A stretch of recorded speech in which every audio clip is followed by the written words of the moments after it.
Hello guys, আসসালামু আলাইকুম। শুভ সকাল। সকালে উঠে দেখেন এই ডিমগুলো সিদ্ধ করে নিলাম, ভাতটাও বসিয়ে দিচ্ছি। আজকে ফুলকপি দিয়ে আর ডিম দিয়ে রান্না করব।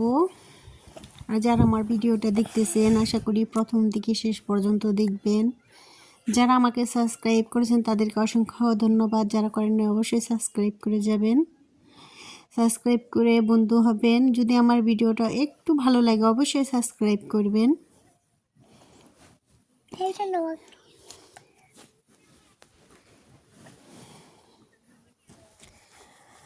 আর আমার রান্নাটা কেমন হলো একটু বলবেন। দেখেন ঝোলটা দিয়ে দিচ্ছি। এই যে আমার ফুলকপিটা দেখেন ডিম দিয়ে আমার রান্না শেষ। এখানে বেড়ে নিয়েছি শাক, সাথে একটু শাক রান্না করছি। আর ভাতটা আজকে হটপটে রাখছি। আর এই যেখানে কিছু কাপড় চোপড় ধুলাম, বিছানার চাদর এবং ছেলে মেয়ের কাপড় চোপড় সব ধুয়ে আমি সকাল সকাল একটু গোসল করে নিলাম। তারপরে আজকে একটু বোনের জামাইকে দেখতে যাব। আমার বড় বোনের স্বামী অসুস্থ, তাকে একটু দেখতে যাব।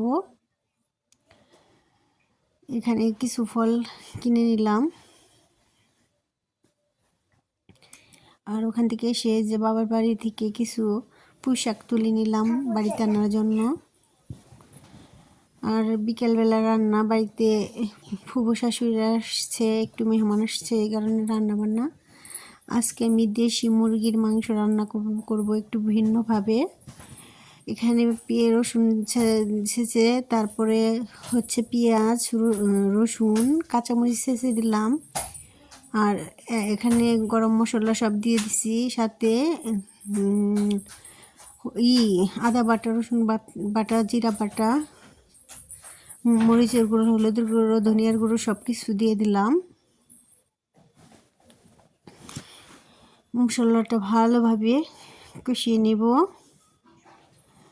আর প্রতিদিন তো খালি শুকনো মরিচের গুঁড়া দিয়ে রান্না করি, আজকে সাথে কাঁচা মরিচ ছেঁচে করে দিলাম। দেখেন রান্নাটা বসিয়ে দিচ্ছি। আর এখানে দেখেন কালারটা, দেখেন দেশি মুরগির মাংসের কালার প্রথমে বোঝা যায় না, শেষে দেখবেন অনেক সুন্দর একটা কালার আসে। সুন্দর করে এই যে আমি কষিয়ে নিচ্ছি। এখন ঝোলের জন্য পানিটা দিয়ে দেব।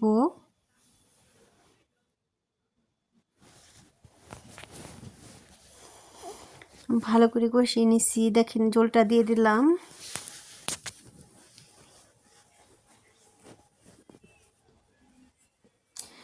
মাটির চুলায় দেশি মুরগের মাংস কিন্তু খেতে আসলেও অনেক মজা লাগে, খুবই মজা। এগুলো আমার পালেরই মুরগি। রান্নাটা শেষ। এখন হাঁড়িতে আমি ঢেলে নেব। যদি আমার ভিডিওটা ভালো লাগে অবশ্যই সাবস্ক্রাইব করবেন। যারা প্রথম থেকে শেষ পর্যন্ত দেখছেন তাদেরকে অসংখ্য ধন্যবাদ। আল্লাহ হাফেজ।